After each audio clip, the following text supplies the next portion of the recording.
To use this amazing system, you're going to need the MetaMask wallet. It's a Chrome extension or a Firefox extension. So below this video, you're going to see download MetaMask. Click on that button and that's going to bring you to this screen, and all you need to do is to click on download. And I'm going to click download. Now I'm in Firefox. You can use it with Firefox and you can use it with Google Chrome. Install MetaMask to Firefox, add to Firefox, click on add again. So in the top right hand corner, I'm just going to click put a tick in that arrow there and click OK. I've got it. So what I want to do is come up to this little icon, which is a fox in the top right hand corner here. Click on that, and now what I'm going to do is I'm going to set up a new account.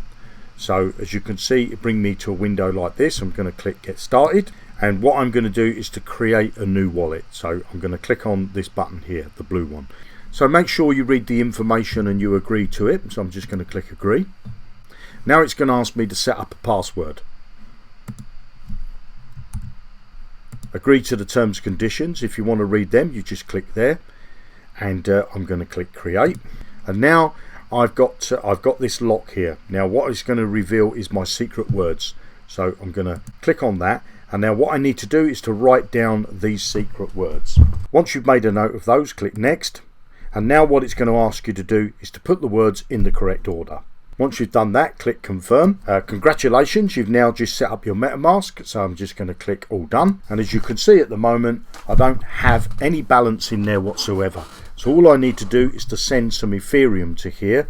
So to do that, I just copy my Ethereum address, copied, and then I'm going to send some Ethereum into my MetaMask account.